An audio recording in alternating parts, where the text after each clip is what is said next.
प्रभात बच्चों, आज हम कक्षा 7 के व्याकरण मंथन से पाठ 4 का अध्ययन करेंगे। तो आइए चलिए हम पाठ 4 शुरू करते हैं। तो बच्चों पाठ 4 है आपका संज्ञा। संसार में सभी के परिचय का आधार नाम है। नाम को ही व्याकरणिक दृष्टि से संज्ञा कहा जाता है। बच्चों, संसार में सभी का परिचय यानी कि सभी चीज़ों को हम नाम से ही जानते हैं। ठीक है बच्चों, उसी को व्याकरणिक दृष्टि से यानी कि व्याकरण की दृष्टि से उसे संज्ञा कहा जाता है। जो नाम होता है बच्चों वही संज्ञा कहलाता है। कुछ संज्ञाएं प्राणीवाचक होती हैं और कुछ अप्राणीवाचक होती हैं। प्राणीवाचक यानी कि जीववाचक और कुछ होती हैं अप्राणीवाचक यानी कि निर्जीववाचक। ठीक है बच्चों, निम्नलिखित वाक्य को पढ़िए। कृष्ण और सुदामा गुरु के आश्रम में साथ साथ पढ़ते थे। वह लखनऊ में रहता है। बाघ हमारा राष्ट्रीय पशु है तथा मोर राष्ट्रीय पक्षी है। बच्चा खिलौने से खेल रहा है। हमने बाजार से फल खरीदे। जीवन में सदा सच्चाई और ईमानदारी को अपनाना चाहिए। तो बच्चों ये सारे आपको अलग अलग वाक्य दिए गए हैं। उपर्युक्त वाक्यों में आए प्राणियों के नाम, वस्तुओं के नाम, स्थानों के नाम, गुण या भावों के नाम, ये सभी क्या हैं आपके संज्ञा। ठीक है बच्चों, तो आगे देखिए। किसी प्राणी, वस्तु, स्थान, गुण या भाव के नाम का बोध कराने वाले शब्दों को संज्ञा कहते हैं। ठीक है बच्चों, ये आपकी संज्ञा की परिभाषा हो गई। संज्ञा के भेद। संज्ञा के मुख्यतः 3 भेद होते हैं, यानी कि मुख्य रूप से संज्ञा के 3 भेद होते हैं। नंबर 1 व्यक्तिवाचक संज्ञा। जिस संज्ञा पद से किसी विशेष व्यक्ति, स्थान या वस्तु के नाम का बोध होता है उसे व्यक्तिवाचक संज्ञा कहते हैं। जैसे महाराणा प्रताप का घोड़ा चेतक था। यहाँ पे महाराणा प्रताप जो हैं वो एक विशेष व्यक्ति हैं और इनका जो घोड़ा है चेतक वो भी एक विशेष व्यक्तिवाचक संज्ञा है। रोहन के पास एक गाय है। यहाँ पे रोहन भी क्या है, एक विशेष व्यक्ति के लिए संबोधित किया जा रहा है, इसलिए यहाँ पे रोहन भी क्या है आपका व्यक्तिवाचक संज्ञा। कुतुब मीनार दिल्ली में स्थित है। ये कुतुब मीनार क्या है बच्चों, ये भी एक महत्वपूर्ण मतलब आपका स्थान है। ये भी एक व्यक्तिवाचक संज्ञा है। और दिल्ली भी। गंगा हिमालय से निकलती है। गंगा क्या है यहाँ पे एक व्यक्तिवाचक संज्ञा है। रामायण हिंदुओं का पवित्र ग्रंथ है। यहाँ पे रामायण भी क्या है एक विशेष, यहाँ पे क्या है ये वस्तु है। ठीक है, तो इसी प्रकार ये हो गए व्यक्तिवाचक संज्ञा। उपर्युक्त वाक्यों में महाराणा प्रताप, चेतक, रोहन, कुतुब मीनार, दिल्ली, रामायण, गंगा, हिमालय व्यक्तिवाचक संज्ञा हैं। ठीक है बच्चों, हिमालय भी आपका क्या है व्यक्तिवाचक संज्ञा है। जातिवाचक संज्ञा। जिस संज्ञा पद से किसी वर्ग के एक ही प्राणियों, वस्तुओं या स्थानों का बोध हो उसे जातिवाचक संज्ञा कहते हैं। जैसे यह मेरे सोने का कमरा है। ठीक है, तो यहाँ पे क्या है बच्चों, ये जो कमरा है, कमरा ये पूरे कमरों की जाति को बता रहा है, इसलिए यहाँ पे क्या है ये जातिवाचक संज्ञा है। ठीक है, हमारे देश में अनेक नदियाँ हैं। अब यहाँ पे नदियाँ क्या है बच्चों, नदियाँ कोई एक तो है नहीं, नदियाँ मतलब बहुत सारी नदियाँ हैं। पूरी नदियों का ये क्या है जातिवाचक है, समूह है। वृक्ष पर चिड़िया बैठी हैं। चिड़िया, ये चिड़िया एक पूरी जाति को बता रही है, इसलिए ये क्या है जातिवाचक है। पुलिस ने चोर को पकड़ा। पुलिस ने, अब यहाँ पे पुलिस भी क्या है बच्चों, पूरे पुलिस जाति का बोध हो रहा है यहाँ पे और चोर का भी बोध हो रहा है, तो इसलिए यहाँ पे क्या है ये जातिवाचक संज्ञा है। आगे देखिए, आगे है बच्चों घड़ी मेज पर है। यहाँ पे बच्चों आपका जो घड़ी है और मेज है ये दोनों ही आपकी जातिवाचक संज्ञा है। ठीक है बच्चों, उपर्युक्त वाक्यों में कमरा, वृक्ष, चिड़िया, देश, नदियाँ, पुलिस, चोर, घड़ी, मेज जातिवाचक संज्ञा है। भाववाचक संज्ञा। जिस संज्ञा पद से किसी प्राणी, वस्तु, स्थान आदि के गुण, रूप, आकार, दशा या भाव का बोध हो उसे भाववाचक संज्ञा कहते हैं। जैसे सबके साथ भलाई करो। ठीक है, ये जो भलाई है शब्द बच्चों ये क्या है एक भावना है। ठीक है, ये भावना है इसलिए इसे भाववाचक संज्ञा है। ये नितिन और मुकेश बचपन के मित्र हैं। अब ये जो बचपन है यहाँ पे, ये क्या है? भाववाचक संज्ञा है आपका। सुख दुख सभी के साथ जुड़ा है। और सुख दुख क्या है बच्चों? महसूस करने वाली चीज़ है, भावना है ये हमारी, इसीलिए ये भी क्या है आपका? भाववाचक। उसके साहस की सबने प्रशंसा की। अब ये प्रशंसा करना क्या है बच्चों? और साहस क्या है? प्रशंसा मतलब होता है व्यक्त करना, प्रशंसा व्यक्त की गई। साहस, साहस क्या है आपकी? भावना है। ताजमहल की सुंदरता अद्भुत है। अद्भुत मतलब आश्चर्यजनक। ठीक है बच्चों। तो अब ये क्या है? अद्भुत क्या है? ये मतलब एक महसूस करने वाली बात है बच्चों, इसलिए ये भी ये आपका भाववाचक संज्ञा है। उपयुक्त वाक्य में भलाई, बचपन, सुख दुख, साहस, सुंदरता भाववाचक संज्ञा है। अंग्रेजी व्याकरण के प्रभाव से कुछ विद्वान संज्ञा के अन्य दो और भेद भी मानते हैं, वे क्या हैं? अंग्रेजी व्याकरण यानी कि इंग्लिश का जो आपका ग्रामर है बच्चों, उसके प्रभाव के कारण कुछ विद्वानों ने संज्ञा के दो और भी भेद माने हैं। आइए उसके बारे में जानते हैं। पहला है द्रव्यवाचक संज्ञा। द्रव्य, द्रव्य पदार्थों और धातुओं का बोध कराने वाले संज्ञा शब्द द्रव्यवाचक संज्ञा शब्द कहलाते हैं। ठीक है बच्चों। यानी पदार्थ, पदार्थ क्या है आपका? पानी, लोहा, सोना, चांदी, ये सब क्या है? पदार्थ हैं, धातु हैं।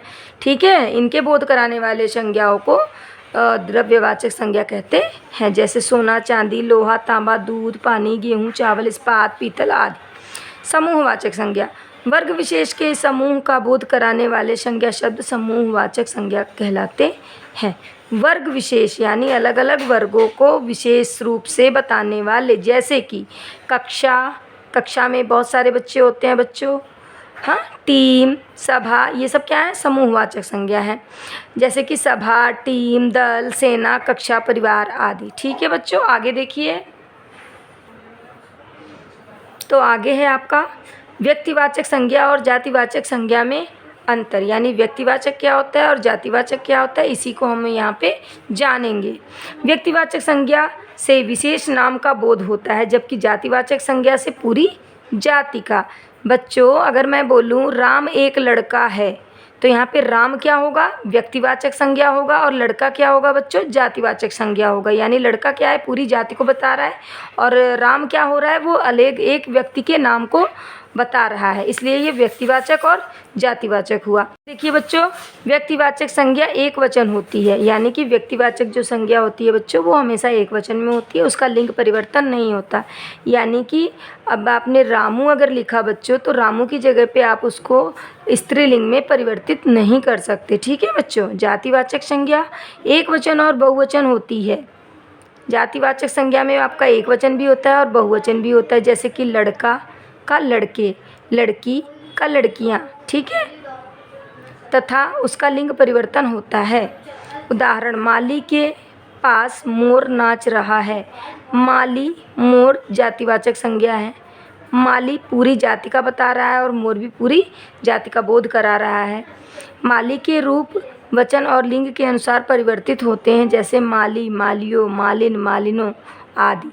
मोर के रूप भी वचन लिंग के अनुसार बदलते हैं, जैसे मोर, मोरनी, मोरो आदि। ठीक है बच्चों। इस प्रकार इनके परिवर्तन किए जा सकते हैं, किसके? जातिवाचक के, लेकिन व्यक्तिवाचक के परिवर्तन हम नहीं कर सकते। आगे देखिए, भाववाचक संज्ञा बनाना। भाववाचक संज्ञा कैसे बनाई जाएगी? देखिए, जातिवाचक संज्ञा शब्दों से भाववाचक संज्ञाएं बनाना। यानी जो जातिवाचक संज्ञा है उसी से हम यहाँ पे भाववाचक संज्ञा बनाएंगे। कैसे? देखिए, जातिवाचक संज्ञा, भाववाचक संज्ञा। देव, देव का देवत्व, यानी देव की जो प्रवृत्ति होती है वो क्या हो गई? देवत्व। भक्त, भक्ति, भक्त की प्रवृत्ति भक्ति।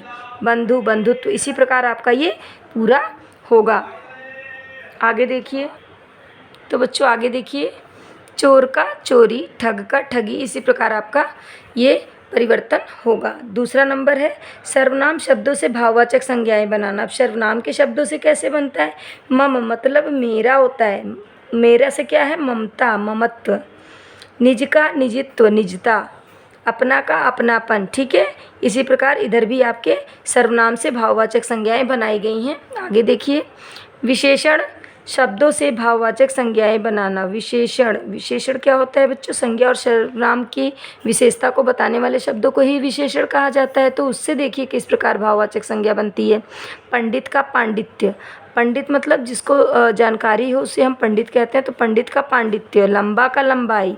इसी प्रकार यहाँ पे आपके बहुत सारे विशेषण से आपकी भाववाचक संज्ञाएं बनाई गई हैं। इसे आप देखिए और आगे पढ़िए। इसके आगे देखते हैं हम।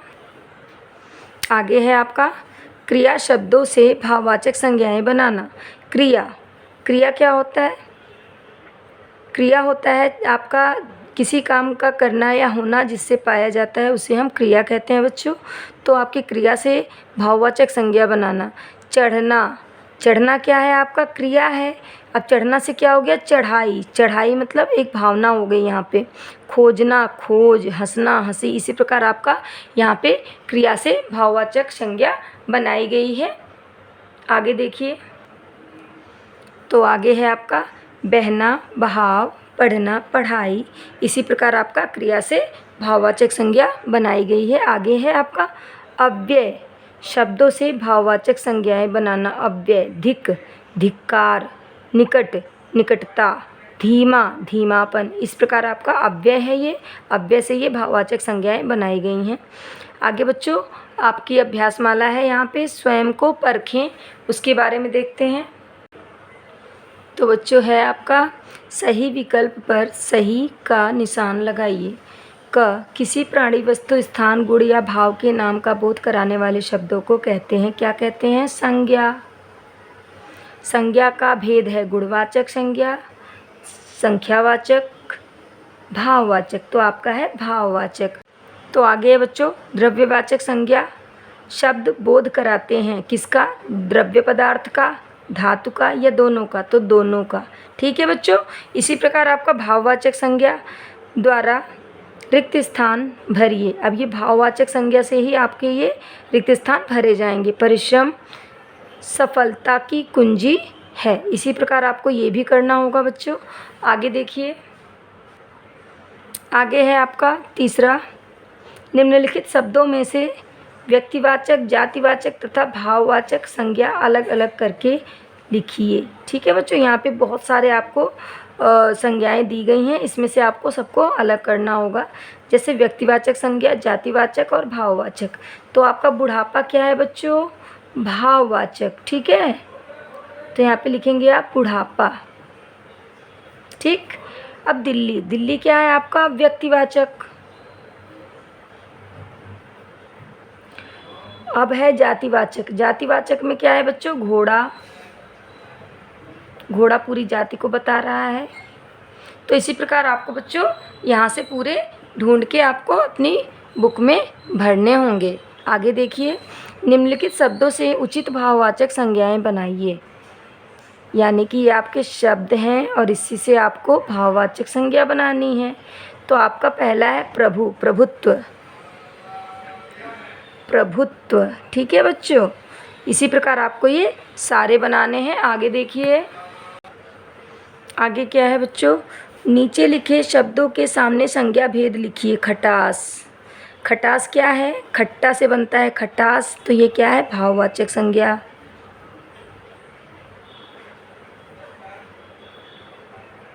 ठीक है बच्चों, इस प्रकार आपकी ये अभ्यासमाला यानी कि आपकी ये स्वयं को परखे जो है वो अभ्यास आपका समाप्त होता है। मैं आशा करती हूँ बच्चों आपको समझ में आया होगा, और यदि नहीं आया तो आप मुझसे पूछ सकते हैं बच्चों। तब तक के लिए धन्यवाद।